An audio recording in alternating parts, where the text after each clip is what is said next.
नमस्कार दोस्तों, आप सभी का स्वागत है इस वीडियो में। आज हम इस वीडियो में डिस्कस करेंगे जो भारतीय डाक विभाग में 38,926 वैकेंसीज निकली है उनके बारे में डिटेल में डिस्कस करेंगे। ये काफ़ी शानदार वीडियो रहने वाला है दोस्तों।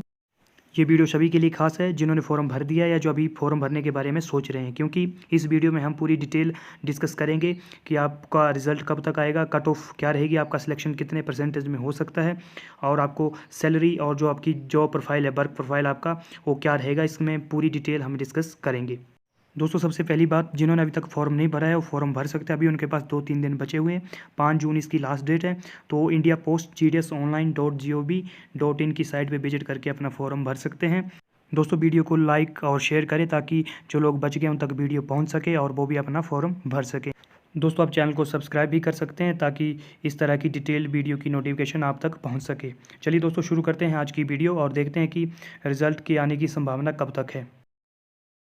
देखिए दोस्तों, रिज़ल्ट की बात की जाए तो 2 महीने के अंदर रिज़ल्ट आने की पूरी संभावना है, क्योंकि नोटिफिकेशन में क्लियर कहा गया है कि 15 नवंबर तक इसकी जो भर्ती की जो पूरी प्रक्रिया है वो पूरी करनी पड़ेगी। देखिए, the selection process will be completed by 15 November. Application pending after 15 November shall not be consider for engagement. Application for which email SMS notification for document verification is yet to be sent shall be considered as pending. Such application shall have no rights for engagement after 15th November 2022 with respect to his her application already submitted against this notification. देखिए दोस्तों, notification में clear कहा गया कि भर्ती की जो पूरी प्रोसेस है वो 15 नवंबर से पहले पूरी करनी पड़ेगी। तो इस हिसाब से हम अंदाज़ा लगा सकते हैं कि 2 महीने के अंदर रिजल्ट आ जाएगा। 2 महीने में रिजल्ट आने के बाद 1-2 महीने तो दोस्तों डॉक्यूमेंट वेरिफिकेशन ज्वाइनिंग लेने में अगर कोई मना करता है तो उसके बाद जो वेटिंग लिस्ट बनी होती है उसमें लग जाते हैं। तो इस हिसाब से 2 महीने के अंदर रिजल्ट आने की पूरी संभावना है। चलिए दोस्तों अब देखते हैं कि जो इसकी संभावित कट ऑफ है GDS के लिए वो कितनी रह सकती है इस साल।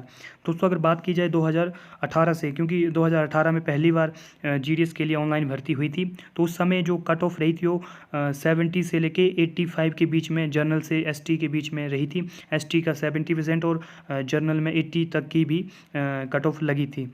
और उसके बाद 2019, 20, 21 में कट ऑफ काफ़ी हाई गई, क्योंकि ज़्यादा कैंडिडेट होने लगे, सभी भरने लगे, उसके बाद कट ऑफ हाई जाने लगी। पर इस बार वैकेंसीज भी ज़्यादा है तो और इस बार थोड़ा चेंजेस भी किया गया प्रोसेस में।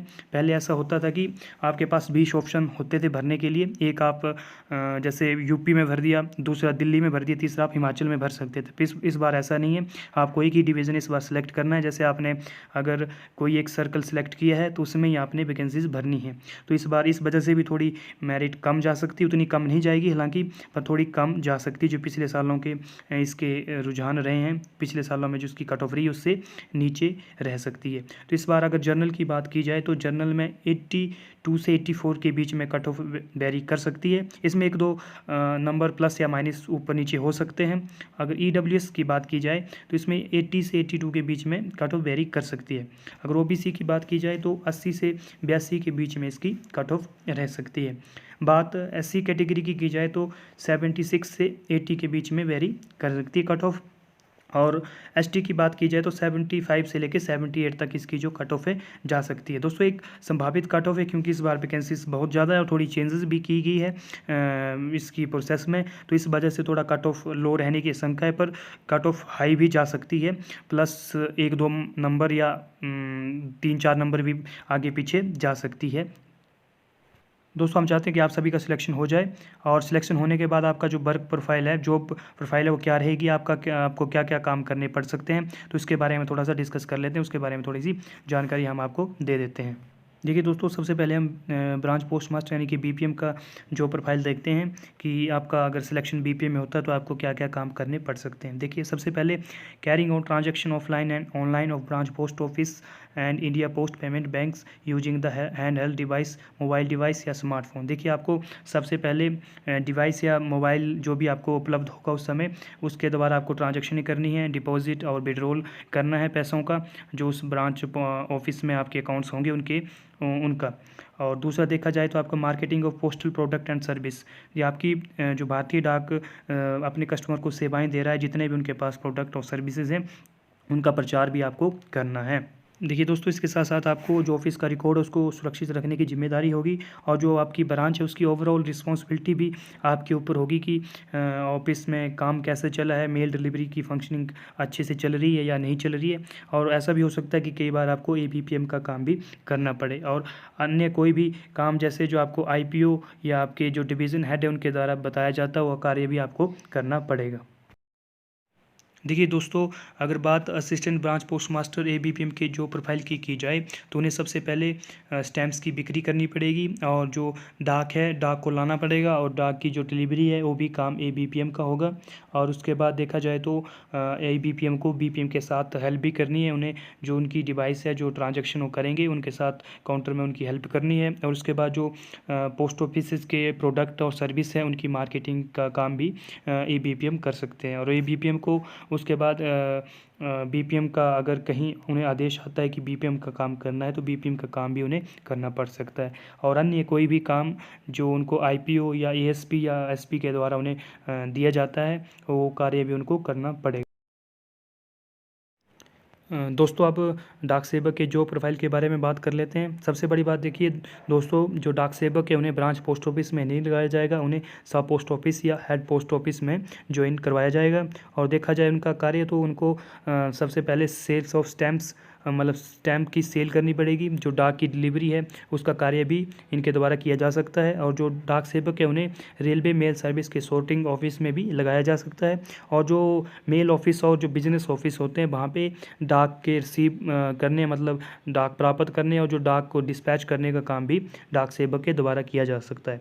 और जो डाक सेवक है उन्हें सब ऑफिस में सब पोस्ट मास्टर की हेल्प भी करनी पड़ेगी। और उसके साथ साथ जो IPO या ASP या डिवीज़न के जो SP होंगे, सुप्रीडेंट ऑफ पोस्ट होंगे, उनके द्वारा जो काम दिया जाएगा वो भी डाक सेवक को करना पड़ेगा।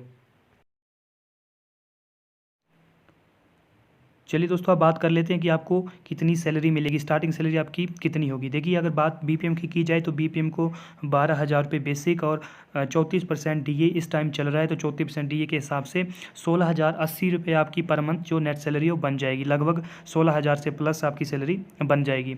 और इसके साथ साथ आपको BPM को जो अकाउंट्स ओपन करते हैं उसकी कमीशन, TD वगैरह जो खोलते हैं उसकी कमीशन भी BPM को अलग से मिलती है। अगर आप PLI RPLI कर रहे हैं, IBP का काम भी कर रहे हैं तो आपको अलग से कमीशन बन सकती है। आप 4-5 हज़ार रुपये महीने में एक्स्ट्रा भी कमा सकते हैं। अगर बात ABPM की जाए तो ABPM को 10,000 रुपये बेसिक और 34% DA के साथ उनको 13,400 रुपये उनकी सैलरी बन जाएगी।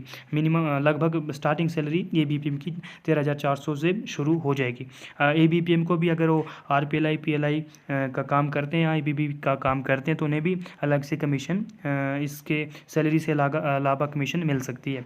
और डाक सेवक की सैलरी की बात की जाए तो उन्हें 10,000 रुपये बेसिक और 34% DA के साथ स्टार्टिंग सैलरी 13,400, डाक सेवक की भी 13,400 रुपये सैलरी मिलेगी। और डाक सेवक भी RPLI PLI करने के बाद कमीशन प्राप्त कर सकते हैं, तो उन्हें भी 3-4 हज़ार रुपये आराम से कमीशन के रूप में प्राप्त कर सकते हैं।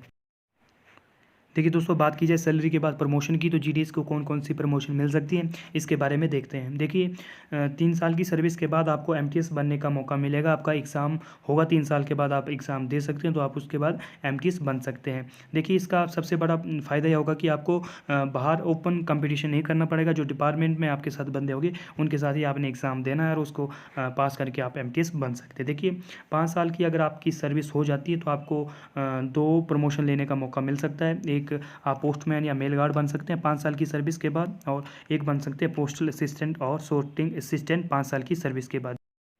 पोस्टल असिस्टेंट और सॉर्टिंग असिस्टेंट की जॉब काफ़ी अच्छी है। जो लोग SSC CHSL का एग्ज़ाम क्वालिफाई करके आते हैं उन्हें पोस्टल असिस्टेंट और सॉर्टिंग असिस्टेंट बनने का मौका मिलता है। तो देखिए, यहाँ पे आपको काफ़ी अच्छा प्रमोशन का मौका भी है, तो आप इसको ज्वाइन करने के बाद 5 साल के बाद पोस्टल असिस्टेंट और सॉर्टिंग असिस्टेंट तक बन सकते हैं। देखिए दोस्तों, ये जो सर्विस हैं 3, ये रेगुलर आपकी सर्विस काउंट की जाएगी।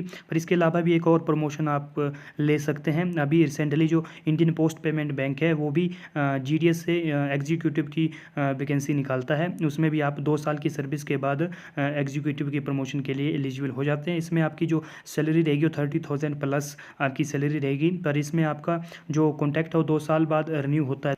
देखिए दोस्तों, ये एमटीएस, पोस्टमैन, मेल गार्ड और पोस्टल असिस्टेंट और sorting असिस्टेंट की तरह रेगुलर जॉब नहीं है। इसमें आपका जो कॉन्टैक्ट है वो 2 साल बाद रिन्यू होता है। अभी की जो पॉलिसी है वो इनकी आईबीपी की ऐसी है, आगे जाके पॉलिसी चेंज भी हो सकती है। तो ये भी सैलरी के हिसाब से एक अच्छी है। 30,000 प्लस आपको इसमें सैलरी मिल जाएगी। दोस्तों, हमने पूरी कोशिश की है कि आपको पूरी जानकारी इस वीडियो में मिल सके। फिर भी अगर आपका कोई भी डाउट हो या कोई भी इंक्वायरी हो तो आप हमें कमेंट करके पूछ सकते हैं। अगर आपको वीडियो पसंद आई हो तो आप लाइक और शेयर कर सकते हैं, और इस तरह की अपडेट और वीडियो के लिए आप हमारे चैनल को भी सब्सक्राइब कर सकते हैं।